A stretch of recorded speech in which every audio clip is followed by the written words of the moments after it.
Right. Good afternoon. I'm 14 First Alert meteorologist Arden Gregory, tracking two different chances at getting some showers and storms today.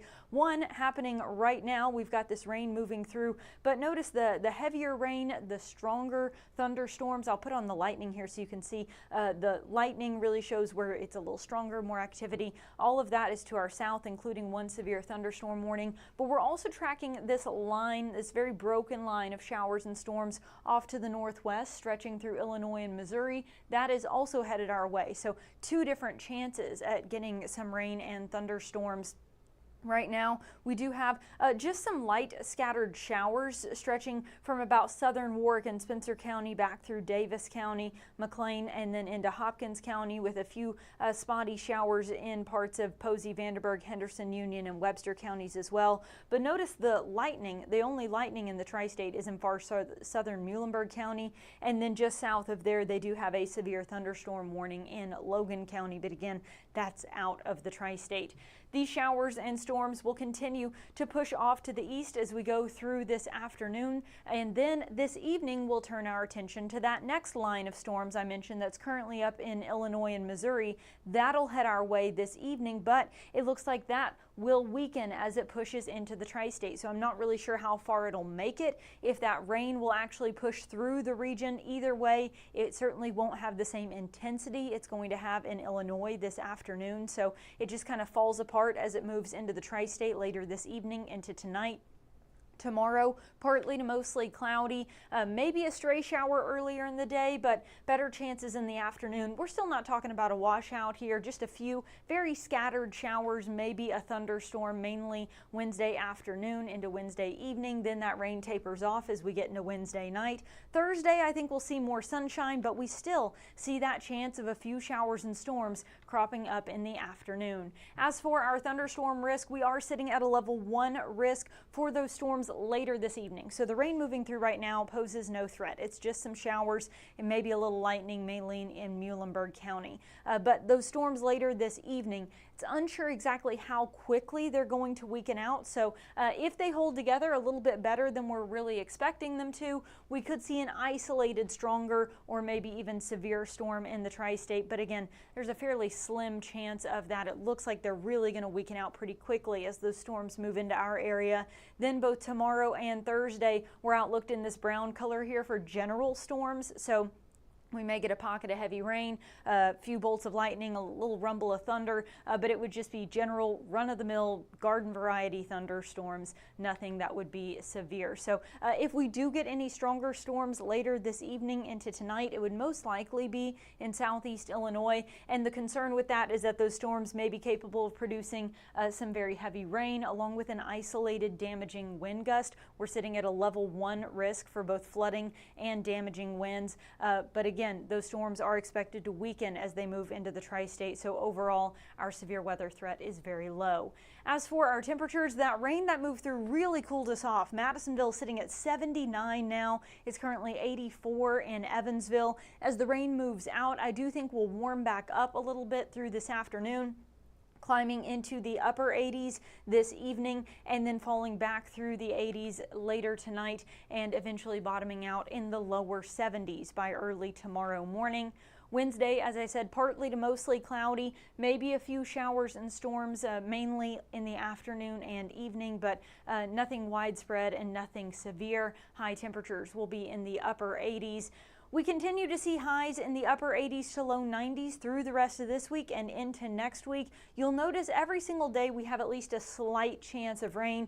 It looks like the best chance of rain would probably be on Saturday, but even then it's pretty much 50-50. So the tricky part about this week is that every single day rain is possible, but not likely. So you may catch a few showers or storms at some point in the day, but there's going to be a lot of dry time mixed in there too. So that's just going to be the repeated pattern through this entire week. And as I mentioned before, we're not on alert because none of those days are we expected to have any kind of severe weather, but obviously we'll continue to monitor it and we'll let you know if that changes. I'm not seeing any comments in the comment section today, so hopefully that means means everything was crystal clear and you don't have any questions. I am going to wrap up the forecast now, but don't go anywhere. Jamie French and Robinson Miles will be right back with some of your latest news headlines.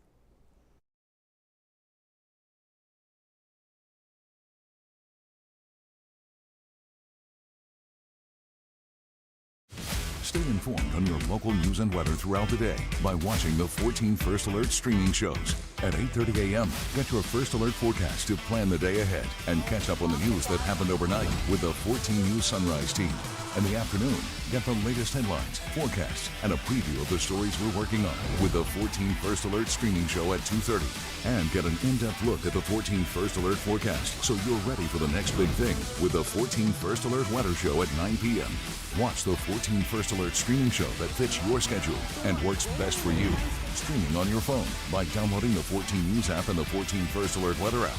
On your smart TV by using the 14 News streaming app. And stream anytime on Facebook, YouTube, or on 14news.com. Stay connected and stay informed by watching the 14 First Alert streaming shows on your favorite streaming devices.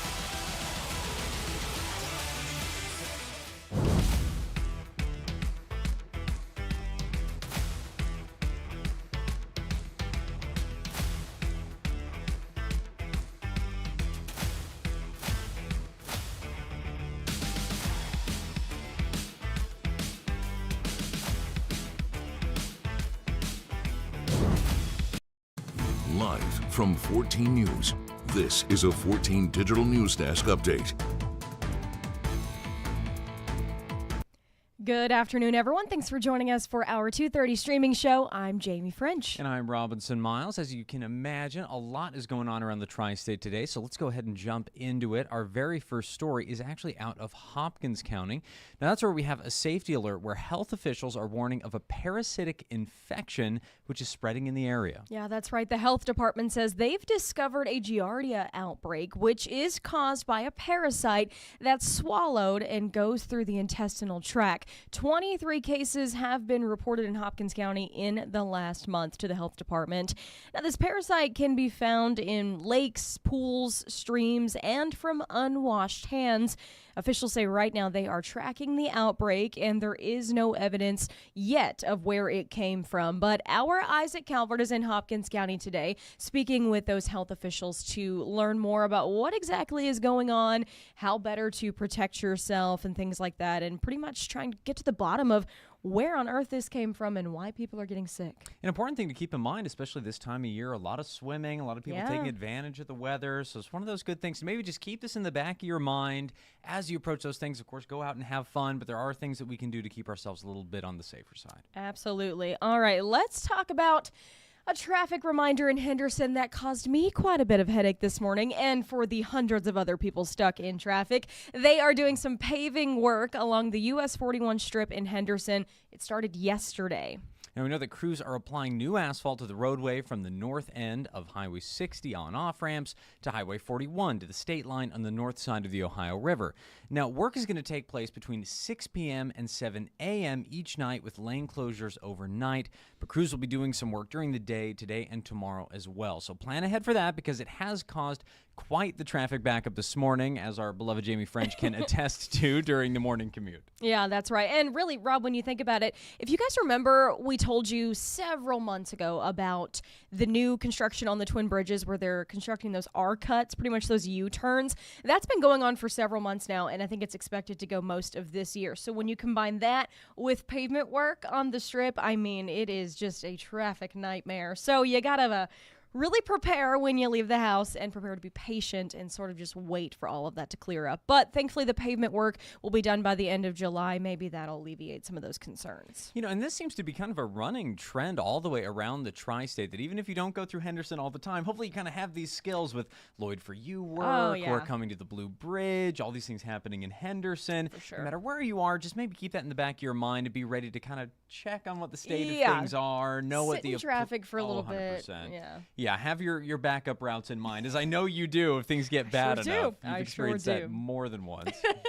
All right. Hey, well, if you frequently buy a Powerball ticket and you're from Owensboro, you need to check your numbers because somebody is $1 million richer. This is true. Now, the Kentucky lottery officials say $1 million winner was sold at the Kroger in Owensboro. Now, last night's numbers were 33, 35, 58, 61, 69, with the Powerball number of 25. The $1 million ticket matched every number but the Powerball.